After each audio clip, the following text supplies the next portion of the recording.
Good morning. कैसे हैं आप सब? तो जी सुबह के बजे हैं 5:15 और तैयारी हो रही है नाश्ते की। तो नाश्ते में आज मैं बनाने वाली हूँ बथुआ और आलू के पराठे। बथुआ और आलू के पराठे बहुत डिलीशियस बनते हैं और बथुआ डाल के अगर हम आलू के पराठे बनाते हैं ना तो बहुत ज़्यादा सॉफ्ट बनते हैं। वैसे आलू का पराठा सॉफ्ट रहता है, लेकिन आप कभी ट्राई करके देखना बथुआ या पालक के साथ आलू का पराठा, आलू स्टफिंग का, बहुत ज़्यादा सॉफ्ट बनता है। बोलते हैं ना जो कॉटन सॉफ्ट होता है वैसा पराठा बनता है। तो यहाँ पे मैंने बथुआ और हरी मिर्च को पीस के पेस्ट बना लिया था और उसी से मैं लगा रही हूँ आटा। आटे में मैंने नमक डाला है, आप चाहें तो थोड़ा सा अजवाइन या थोड़ा सा जीरा भी डाल सकते हैं, लेकिन मैं आज अजवाइन या जीरा कुछ भी नहीं डाल रही हूँ क्योंकि अभी सुबह के 5:15 हुए हैं। मैं आटा लगा के रख दूंगी और नाश्ता बनेगा लगभग 6:45 बजे के आसपास, क्योंकि आज खुशी के पापा को भी खुशी के साथ ही निकलना है। तो 7:30 बजे तक मुझे दोनों का नाश्ता और लंच रेडी करना है। और अगर हम इसमें अजवाइन या जीरा डाल के आटे को छोड़ देते हैं ना तो इसमें अजवाइन का कड़वास हो जाता है। और यहाँ पे आटा लगाने के बाद मैंने रेस्ट होने छोड़ दिया है। आलू मैंने साथ साथ उबलने रख दिए थे, तो आलू भी बॉईल हो गए हैं और अभी फिलहाल मैं 2 आलू ही मैश करके रखूंगी। मैश करके मैं छोड़ दूंगी, जब ठंडे हो जाएंगे उसके बाद मैं मसाला मिलाऊंगी, क्योंकि आज मुझे भी कहीं काम से जाना है। और बस मेरी नीयत ये रहेगी कि मैं 8:45-9 बजे तक मैं भी निकल जाऊं, क्योंकि मुझे फिर 1:30 बजे तक वापस आना है। मुझे खुशी को भी पिक करना है। तो बस अभी फ़िलहाल मैं पहले खुशी और खुशी के पापा का नाश्ता बना के इन लोगों को फ्री कर दूंगी। उसके बाद फिर मैं अपना और लकी का नाश्ता बना के और रेडी होंगी। अगर नहीं भी होगा तो मैं नाश्ता स्किप करके भी चली जाऊंगी, क्योंकि मैं जल्दी निकलूंगी तभी मैं जल्दी वापस आऊंगी। यहाँ जो है आलू बिल्कुल ठंडे हो गए थे तो मैंने इसमें मिर्च और नमक मिला दिया है और अच्छे से इसका एक मैंने स्टफिंग रेडी कर लिया है। अभी मैं इसमें ऐड करूंगी बादाम और काजू का पाउडर। आज जो है मैंने थोड़ा सा दरदरा रखा है, क्योंकि काजू और बादाम का अगर थोड़ा सा क्रंच रहता है ना तो वो बहुत टेस्टी लगता है। बीच बीच में जब आलू के पराठे में दाने आते हैं ना मुंह में, वो बहुत डिलीशियस लगता है। एक बार ट्राई करके ज़रूर देखना। तो जी यहाँ पे जो है नाश्ते की सारी तैयारियां हो गई हैं और टाइम हो गया है लगभग 7 बजे का। तो यहाँ मैं खुशी के नाश्ते की तैयारी जो है पहले कर रही हूँ और उसके मैंने नाश्ते की प्लेट लगा दी है। यहाँ मैंने बथुए के आटे में आलू की स्टफिंग डाल के नॉर्मली जैसे हम आलू का पराठा बनाते हैं उसी तरीके से बनाया है। खुशी का नाश्ता हो गया है। अब पैक करने के लिए मैं पराठे बना रही हूँ। पहले मैं खुशी को फ्री करूँगी और खुशी को फ्री करने के बाद अब मैंने बना दिया है खुशी के पापा का भी नाश्ता साथ साथ में। आज ट्यूसडे है, तो ट्यूसडे को एज यू ऑल नो कि हम लोग लहसुन प्याज नहीं खाते हैं, तो ट्यूसडे और सैटरडे मोस्टली पराठा डे ही होता है हमारा। अभी टाइम हो गया है 8:45 बजे का। मैं और लकी हो गए हैं रेडी और हम लोग जा रहे हैं गुड़गांव। तो बस यहाँ पे मैंने लकी की गर्म पानी की बोतल ले ली है और मैंने कुछ एक सूट लिए हैं, क्योंकि मैंने आपको बताया था मैंने एक सूट अपनी फ्रेंड को सिलना दिया था, तो आज मैं उसको ट्राई करके देखूंगी। अगर मुझे फिटिंग सही लगी या सही आई तो मैं ये बाकी के सूट भी दे आऊँगी।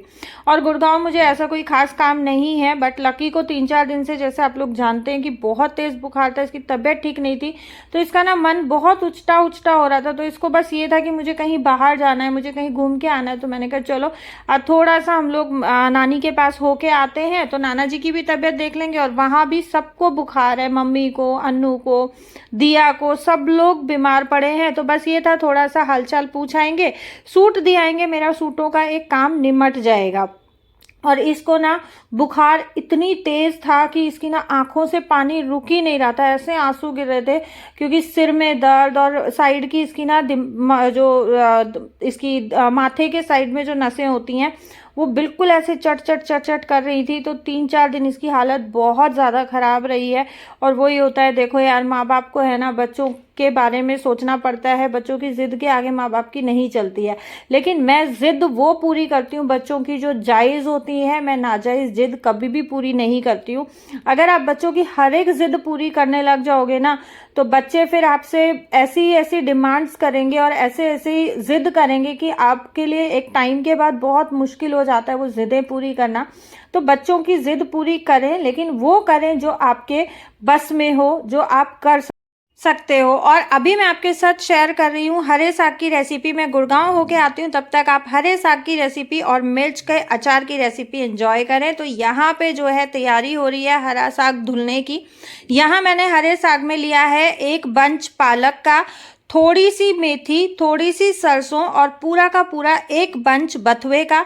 सारी चीज़ों को मैंने छांट के और अच्छे से बारीक काट लिया है और अब इसको हम अच्छे से 3 से 4 पानी में धुल लेंगे। और हरा साग ना मेरी कोशिश रहती है कि मैं बड़े खुले मुंह वाले बर्तन में धुलूं, क्योंकि इसमें रेत मिट्टी बहुत ज़्यादा होती है, बहुत ज़्यादा किरकिराट होता है।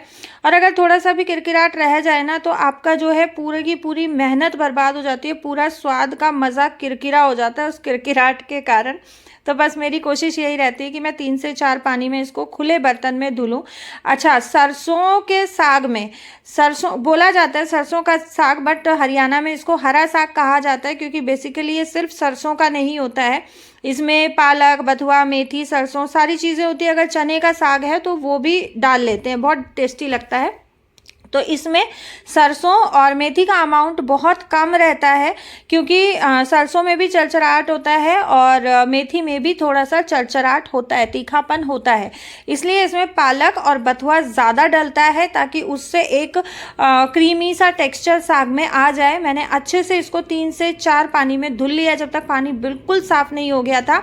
और यहाँ मैंने इसको कुकर में डाल के और बॉईल करूँगी। अच्छा, कई बार क्या होता है कि साग का अमाउंट ज़्यादा हो जाता है और कुकर आपका छोटा रह जाता है, तो उस कंडीशन में हमें ढक्कन नहीं लगाना है, हम इसको खुला ही गैस पे रख दें। जैसे जैसे ये पकता है वैसे वैसे ये नीचे दबता जाएगा। जब पूरा साग आपका कुकर में आ जाता है उसके बाद आप इसमें ढक्कन लगाएं। तो इसमें मैं लगाने वाली हूँ कम से कम 6 से 7 सीटी, और जब तक साग में सीटी आई तब तक मेरा जो है नहाना धोना हो गया। तो यहाँ आप देखें ये साग जो है बहुत अच्छे तरीके से पक चुका है, बहुत अच्छे तरीके से बॉईल हो गया है, लेकिन इसमें पानी है। तो मैंने इसमें कुछ तो थोड़ा सा पानी डाला था और कुछ साग जो है अपना पानी रिलीज़ करता है। तो यहाँ मैंने छलनी लगा के इसको अच्छे से छान लिया है। आप चाहे तो स्टेनर में छान सकते हैं, चाहे तो इस तरीके से छान सकते हैं, और आप अगर प्लेट लगा के छान सकते हैं पानी को तो उस तरीके से भी आप पानी निकाल सकते हैं। अच्छा, जो इसका पानी निकला है उसको हम फेंकेंगे नहीं, उसको हम आटा लगाने के लिए यूज़ में ले लेंगे, या फिर उसको हम फ्रिज में स्टोर करके रखेंगे। अगले टाइम जो सब्ज़ी बनेगी उस सब्ज़ी में हम उसको यूज़ कर लेंगे। बाकी साग में मैं पानी नहीं यूज़ करूँगी, क्योंकि इसमें आलन घुलता है, तो वो उसी का जो है लिक्विड कंसिस्टेंसी जो साग की आती है वो अच्छी रहती है। अब यहाँ पे जो है मैंने इसको अच्छे से घोट लिया। अगर आपके पास ऐसी लकड़ी की रही नहीं है, आप मैशर की हेल्प से भी कर सकते हो। यहाँ मैं तैयारी कर रही हूँ आलन के मसाले की। तो इसमें मैंने 1 इंच अदरक का टुकड़ा लिया, 3 से 4 कली लहसुन की ली, मिर्च मैंने अपने टेस्ट के हिसाब से लिया है, और मेरे पास दही नहीं है तो मैंने लस्सी डाल के इसका बहुत अच्छे से पेस्ट बना लिया। आपके पास दही है तो आप दही यूज़ कर सकते हैं। अब तैयारी करेंगे हम आगे की। तो जी मसाला तो रेडी हो गया है, अब हम घोलेंगे आलन। तो आलन घोलने के लिए मैं इसमें ले रही हूँ 4 चम्मच बेसन। अगर आपके पास बाजरे का आटा है तो आप बाजरे के आटे का भी आलन घोल सकते हो। जो बाजरे के आटे का जो साग होता है ना, उसका टेस्ट थोड़ा सा अलग होता है, वो ज़्यादा टेस्टी लगता है, टेस्टी ये भी होता है। लेकिन अगर आपके पास बाजरे का आटा नहीं है तो आप बेसन भी ले सकते हैं। तो जी यहाँ बेसन जो है वो मैंने लस्सी में अच्छे से घोल लिया था, और यहाँ मैंने साग जो है वो चढ़ा दिया है, और जो बेसन मैंने घोला था लस्सी में वो मैंने कुकर में डाल दिया है। जो हमने मसाला रेडी किया था अदरक लहसुन मिर्च का, वो मैंने डाल दिया है, और अब हम इसको पकाएंगे कम से कम आधे से पौना घंटा। इसमें मैं ऐड करूँगी मसालों में नमक डाला है, और इसमें हल्दी नहीं जाती है, लेकिन मैं बहुत थोड़ी सी हल्दी डालती हूँ ताकि थोड़ा सा कलर इसका चेंज हो जाए और बच्चे इसको खुशी खुशी खा लें। अब जब तक हमारा साग पक रहा है, यहाँ जो है मैंने मिर्चें धुल ली हैं अच्छे से, और ये 10 रुपए की मिर्च है, शायद 100 ग्राम है, मुझे वज़न याद नहीं है, बट शायद 100 ग्राम ही है। तो मैंने अच्छे से धुल के और इनको कपड़े से एक एक मिर्च को पोंछा है, थोड़ी देर के लिए छोड़ दिया है, और साग में आप देखें बहुत अच्छे से उबाल आ गया है, लेकिन अभी इसमें कसर बाकी है। अच्छा, इसका छींटा बहुत ज़ोर से लगता है, तो इसको आप ढक के ही पकाएं। यहाँ मैं मसाला रेडी कर रही हूँ मिर्च के लिए। तो मसाले में मैंने 4 चम्मच मोटी सौंफ ली है, लगभग 1.5 चम्मच मैंने पीली राई ली है। आपके पास पीली नहीं है, आप काली वाली भी ले सकते हो। थोड़ी सी हल्दी, टेस्ट के अनुसार नमक, और थोड़ी सी मैंने हींग ली है। मिर्च के अचार में मैं इससे ज़्यादा मसाले नहीं डालती हूँ, और मिर्च में इससे ज़्यादा मसाले जाते भी नहीं है, वो बिल्कुल फ्लेवर ही चेंज हो जाता है मिर्च के अचार का। सौंफ को जो है मैंने बिल्कुल हल्का सा भुना है, ब्राउन नहीं करना है, कोई महक आने तक नहीं भूनना है, जस्ट इतना भूनना है कि अगर सौंफ में थोड़ा बहुत मॉइस्चर है तो वो निकल जाए, क्योंकि सर्दी में मॉइस्चर आए बिना नहीं रहता है। और उसको मैंने दरदरा पीस लिया है।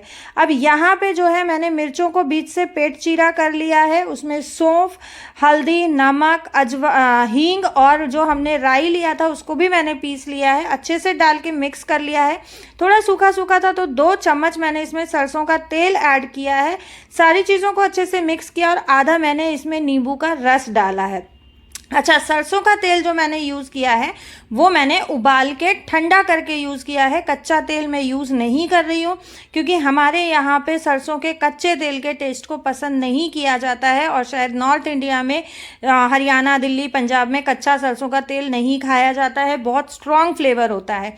तो जी ये मिर्च का अचार हमारा रेडी हो गया था, इसको मैंने डाल दिया है कांच के कंटेनर में। ये जैम की बॉटल है और इसी तरीके से मैं बॉटल्स को रीयूज़ करती हूँ। 3 से 4 चम्मच मैंने इसमें तेल डाला और इसको अच्छे से हिला देंगे और हमारा मिर्च का अचार बिल्कुल रेडी है। इसको 1 दिन के लिए हम धूप में रखेंगे और नेक्स्ट डे आप इसको खा सकते हैं।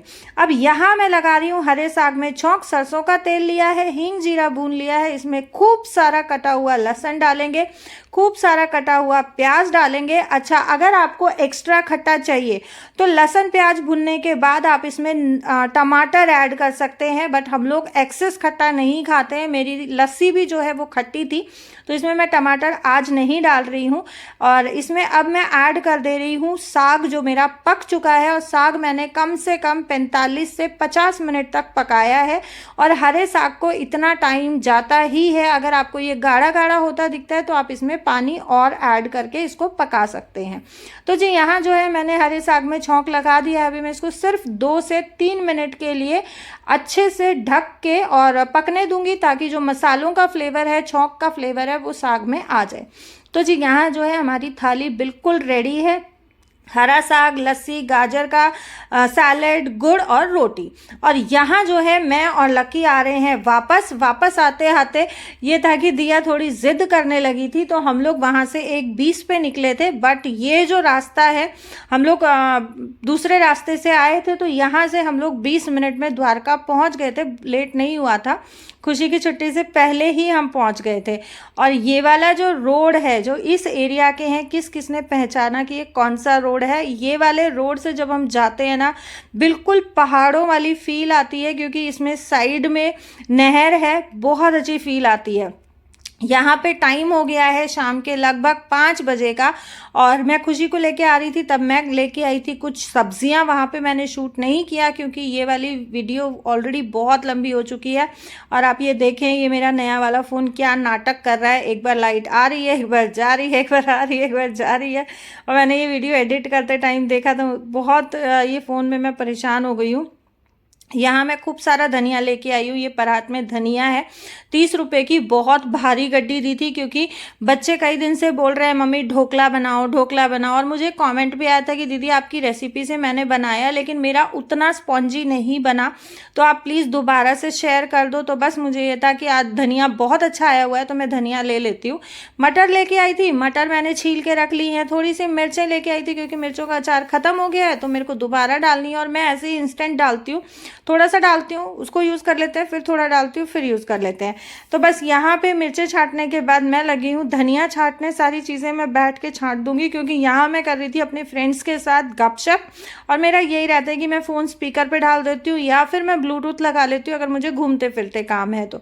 और मैं अपनी फ्रेंड्स के साथ गपशप करते करते ना अपना इसी तरीके से छोटा मोटा काम निपटा लेती हूँ, क्योंकि फिर ये था कि बस डिनर बनाना है, तो ये बैठे बैठे फ्री बैठ के गपशप मारने से क्या फ़ायदा। यहाँ जो है मैंने धनिया छाँट लिया है, और अब मैं इसको धुलूंगी। आप देखें कितना सारा धनिया है, ये 30 रुपए का धनिया है। और अब मैं इसको सारे को इकट्ठा ही धुल लूँगी, क्योंकि धनिया अगर आप ऐसा का ऐसा रख देते हो ना, फिर धो के काटने में बहुत गीला गीला हो जाता है। तो मेरा ये रहता है, जब मैं इकट्ठा धनिया लेके आती हूँ ना, तो मैं उसको धुल के और अच्छे से सुखा लेती हूँ।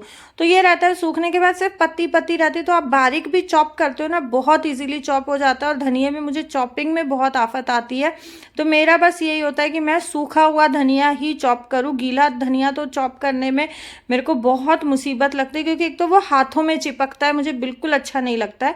तो बस यहाँ पे भी मैं इस धनिए को कम से कम 3 से 4 पानी में धुलूंगी, क्योंकि धनिया भी पत्ती है, लीफी वेजिटेबल है, तो इसमें बहुत ज़्यादा जो है मिट्टी होती है। 2 बार मैं यहाँ ऑलरेडी धो चुकी हूँ, अभी मैं धनिया को धुल रही हूँ तीसरी बार। और अगर आपको ये लगता है कि आपको नहीं पता चलता कि किरकिराट निकला है कि नहीं निकला है, तो पानी जो आपका है वो बिल्कुल ट्रांसपेरेंट हो जाएगा जब आपकी लीफी वेजिटेबल से मिट्टी बिल्कुल अलग हो जाएगी, या बिल्कुल आपकी लीफी वेजिटेबल साफ़ हो जाएंगी। तो बस आपका ना पानी बिल्कुल ट्रांसपेरेंट हो जाएगा। तो यहाँ बस मैंने 2-3 बर्तन लिए हैं, और 2-3 बर्तन में लेके और बस मैं इस तरीके से इसको धो के और फिर जो है अच्छे से सुखा लूँगी। और मैं क्या करती हूँ, मैं सब्जियाँ लेके आती हूँ ना, तो कभी ऐसा होता है कि मैं बिना धुले फ्रिज में रखती हूँ। मैं हमेशा कोई भी सब्जी है उसको धुल के ही फ्रिज में रखती हूँ, क्योंकि सम टाइम ऐसा होता है बच्चों को कुकिंग करने का मन कर जाता है। अदरक हुआ, टमाटर हुआ, तो ये बच्चे ना कई बार तो धुल लेते हैं, और नहीं जैसे लक्की जैसा बच्चा है, शैतान बच्चा है, और उसको बस बहुत जल्दी जल्दी फटाफट करना होता है, तो बिना धुले भी कई बार काट लेता है। वैसे लक्की नहीं करता ऐसी लापरवाही, लेकिन फिर भी कभी हो जाता है कि बच्चों का नहीं मन है, ऐसे ही काट लिया। तो मेरी कोशिश बस यही रहती है कि मैं धुल के ही सब्जियां रखूं। और यहाँ पे जो है धनिया धो के और मैंने जो है छलनी वहीं छोड़ दी थी, पानी उसका ड्रेन हो गया है। अभी टाइम हो गया है रात के 10:30 बजे का, हम लोग सोने जा रहे हैं। और बस सोने से पहले जो है मैं इस सारे धनिए को अच्छे से, जो मेरे किचन टॉवल्स हैं उस पर फैला दूंगी। अच्छा, आपको अगर कपड़े पे नहीं फैलाना है तो आप न्यूज़पेपर पे भी फैला सकते हैं। न्यूज़पेपर भी अच्छे से पानी सोख कर लेता है। आपके पास टिश्यू पेपर है, आप टिश्यू पेपर पे फैला सकते हैं। अगर आपके पास कुछ भी नहीं है तो आप छलनी में भी इसको छोड़ सकते हैं। छलनी में थोड़ा सा पेपर वगैरह डाल दें, टिश्यू पेपर, ताकि जो बीच के धनिए का मॉइस्चर है वो पेपर सोख कर ले। लेकिन ये इस तरीके से अगर हम फैला के रात भर छोड़ देते हैं ना, तो सुबह में जो है हमारे धनिए में बिल्कुल भी पानी नहीं रहता है, ये बिल्कुल ऐसा सूखा सूखा हो जाता है। और बस फिर इसको डब्बे में टिश्यू पेपर लगा के स्टोर करके रखें, 1 महीना आपका जो है धनिया बहुत अच्छे से चलता है। आपको धनिया पाउडर बनाना है, इसको सुखा लें इसी तरीके से पंखे की हवा में, और इसको क्रश करके कांच के कंटेनर में डाल लें। तो जी, ये था मेरा आज का वीडियो। उम्मीद करती हूँ आपको पसंद आया होगा। पसंद आया हो तो वीडियो को लाइक करें, शेयर करें, चैनल को सब्सक्राइब करें। Thank you so much for watching.